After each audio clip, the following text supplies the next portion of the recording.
Good evening, dear viewers, and welcome to the 6 p.m. news on Camdis Television. We begin right away with our major stories. 5 traffickers of human bones arrested last September 19, 2022 in Bonaberi, a neighborhood in the littoral region of Cameroon, have been presented to the press at the Bonanjo Criminal Judicial Police. 12 pupils and a teacher are presently receiving treatment at the Fumbot District Hospital in the West region after consuming poisoned sweets. 19 people have been reported dead and dozens hospitalized after consuming toxic alcohol in Morocco. The suspect is under police custody after 50 liters of the liquid was discovered in his store. Developments in this newscast.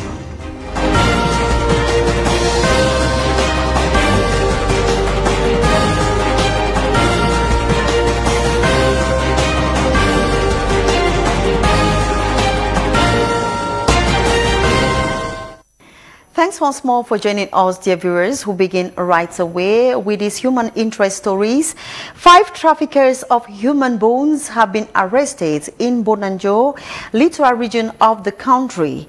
Their age between 27 and 46 years, arrested last September 19th, 2022 by the forces of law and order. They are presented to the press. After their arrest, they have been behind bars at the Criminal Judicial Police of Bonanjo in Douala, littoral region of Cameroon. According to Francis Nlate, Assistant Chief of Service at the Judicial Police Station at Bonanjo in Douala, the bone traffickers were about selling bones in Bonaberi, a neighborhood in Douala. Unfortunately, they were unlucky to carry out their business transactions and were arrested. It is reported one of the gang members is on the run. Search ongoing to lay hands on him. The other 5 are snatching their teeth behind bars, waiting for justice to take its course. We now move over to Fumbot, that is in the west region of Cameroon, where 12 people are under treatment and a teacher after consuming a poisoned food. It is a very sad situation, as BrigadeAntiSardinard tells us in this report.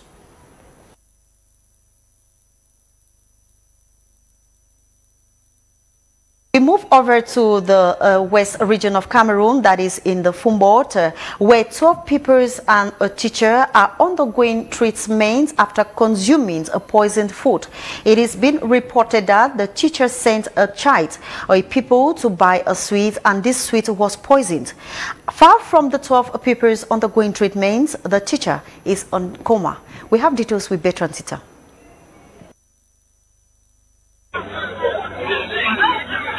At least 12 Class 6 pupils and their teacher at the Sebek Primary School in Fumbot, West region of Cameroon, are under medical care after a classmate poisoned sweet the teacher had sent him to buy. They were rushed to the Fumbot District Hospital on Wednesday morning after consuming the said sweet. Speaking moments after the incident, the director of the Fumbot District Hospital, Dr. Njifun Jiman Amadou, said they had received around 9 a.m. 12 pupils from the Sebek Primary School brought by their teacher, who suspected the children had consumed contaminated sweet.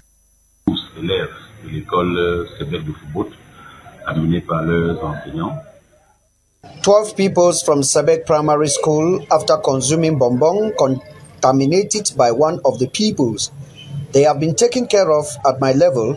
For the moment, we have flushed out the sweet consumed by the children. The authorities have been informed and they will take it from here now.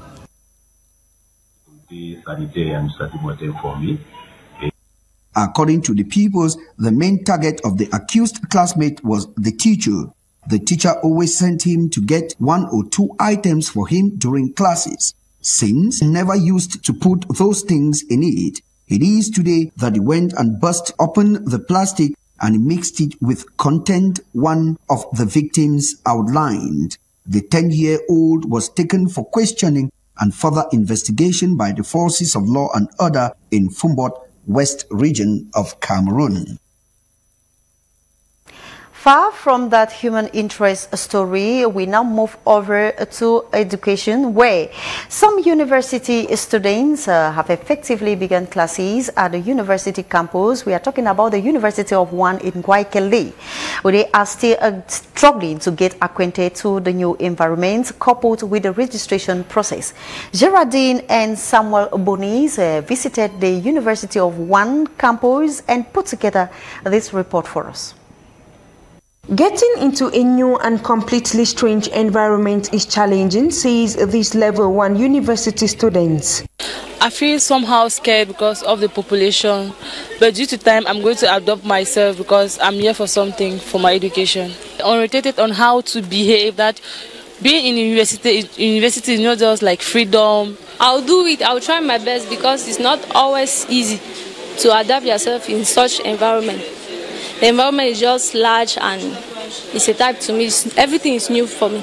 As these students are about to begin with a completely new system of learning, orientation is the key. The first thing we have to tell the student that you are no longer in the secondary school, and in the university there are subjects that you will no longer see, that you will discover that is new in the university. We have subjects like sociology, anthropology, that they are not done in the secondary school. Now, when the student is with us, we have the right to give the student the opportunity or the freedom to choose any of the subjects they want to do. And now what we do at our own level is to open their mind, give them the various opportunities that those subjects will give to them after maybe their degree, their master's or their PhD. So that more so, these students need to upgrade their study materials. As far as the university is concerned, you know that students will not only depend on classroom lectures. There are some materials that a student needs to graduate from the secondary school material to the university materials. For instance, a student in the university is supposed to have a laptop. Even if he doesn't have a laptop, he's supposed to have a smartphone, because not everything will be taught in class. You need to do research. Now, we are also grateful with the presidential grant that us, the senior students, we were lucky that the President of the Republic gave us laptops. But today, these ones that are coming today doesn't have the opportunity. So it's a bit of hard work that their parents had to put more effort and offer them maybe smartphones or laptops. Because in the university, it is one of the primordial tools for any student.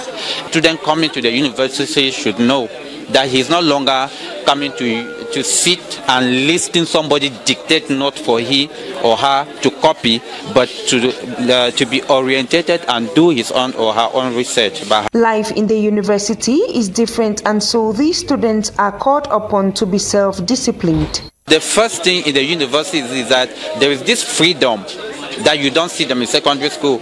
There is this freedom that always takes students out of their will, out of their objective. Because when you come to the university, no lecturer will ever come and ask why you were not in class. Why it is different in secondary school. In secondary school, they will maybe do a roll call to know who is absent, but in the university, it is not like that. You come to school. If you don't like, stay at home. So you have to be disciplined and be objective. Know that after 3 years in the university, I should have my degree. The 3 years of studies have therefore effectively kicked off in the University of Yaoundé 1 for these newcomers who seem ready to overcome the challenges of the higher sector of education. It's a commission of projects undergoing construction in the Cameroon are meeting with the Minister of Public Works, Emmanuel Nganu Njomesi, to give an evaluation of the work that has been done.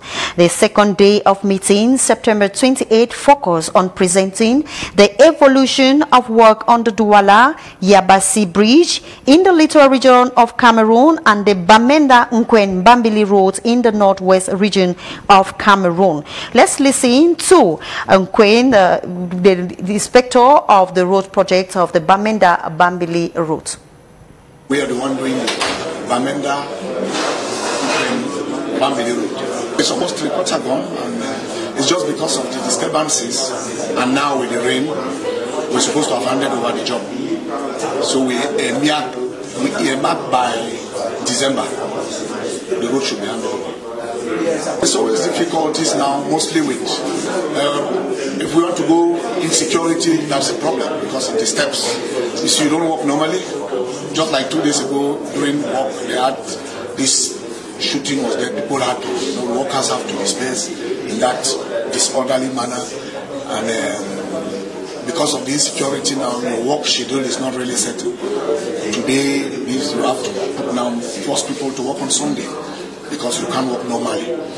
And then you seize the opportunity whenever you saw some small space of peace, you prefer to work that day, even if it's not a working day. Let's continue to listen to Umfo, that is the head of the construction work of the Bamenda-Nkwen-Bamili Road, as he tells us what is needed for work to be completed in the following excerpt. Okay, there are principles in work, mostly this road work. You have principles which you must follow. But when you come to some emergency, there are things that if you go the normal norms, you're going to catch up with time of lateness. Because if situation is not, I have to validate something, which I give, and you, the person to validate, takes more days in doing it. If it's something you do, here, I give a validation today, tomorrow you give. But when we have validation, that goes for weeks without the result. We can't stay and not working because you are waiting until that validation. So at times when it comes late, you've started, they come and tell you to go back again and start. Next time, when it doesn't come, you stay. And when you stay, you have a delay. And when there is delay, the penalty for delayance is more than what you get. So at times, to avoid those things, we just take for your technicality.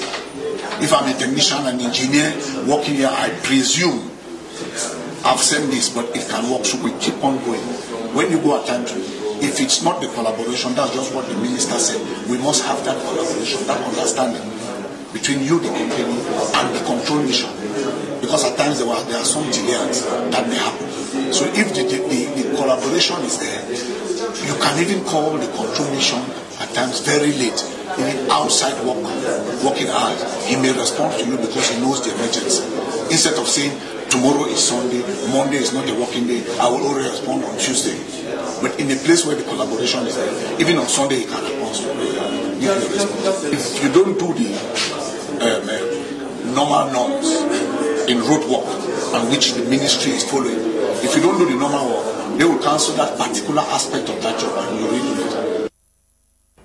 Still in connection with the meeting that is ongoing with the Minister of Public Works, Emmanuel Nganu Jomisi, to give an analysis on the involvement of road projects that is ongoing, we'll be listening now to the head of commission of the 40 meters Douala Yabasi bridge in the following excerpt, selected to us by Samuel Bonis.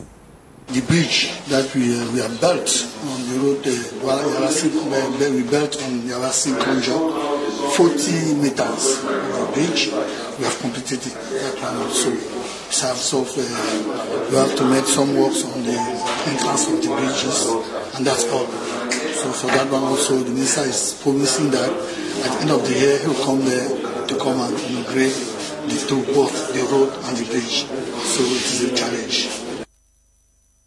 We now take you out of the country, where not less than a dozen of people have been reported dead after consuming a very toxic substance. They were discovered feeling bad after it was discovered that they consumed toxic alcohol. The person in charge of selling this alcohol, 50 liters, was discovered in his store. We have developments and other stories with Gerardine Nasse. At least 19 people have died and dozens of others hospitalized after consuming toxic alcohol from a roadside kiosk in northern Morocco. The victims are said to have consumed the toxic alcohol in the suspect's store, where investigators later found nearly 50 liters of the liquid. According to a nurse at the hospital, victims suffered from headaches, vomiting and stomach cramps. Moroccan law had prohibited the sale of alcohol to Muslims, but it is easily found in bars, restaurants and stores that discreetly offer it for sale behind opaque windows or thick curtains. Mali and Guinea, both members of ECOWAS, are suspended from its decision-making bodies to sanction the military's seizure of power and its continued rule of those countries. The release of the communique comes ahead of a planned visit to Mali this Thursday by 3 West African heads of state dispatched by ECOWAS to try to resolve diplomatic crisis with another neighbor, Ivory Coast. The military overthrew the civilian regimes in August 2020 in Mali and September 2021 in Guinea. The head of the Guinean junta, Colonel Mamadi Doumbouya, was received with full honors by his Malian counterpart on September 22nd, the day of the ECOWAS summit. He was elevated to the dignity of the Grand Cross of the National Order of Mali. An internal commission of Chad's National Reconciliation Dialogue proposed to extend the transition of elections by 2 years, keep the head of the military junta as head of state, and then allow him to run for president at the ballot box. This inclusive and sovereign national dialogue was launched on August 20th, 16 months after the young General Mahamat Idris Deby Itno was proclaimed president, but he immediately promised to return power to civilians through free and democratic elections after a transition of 18 months, renewable ones. The internal commission also proposed to the sovereign national dialogue a 6-year term for the future elected president, renewable only once, without the possibility of revision even by referendum.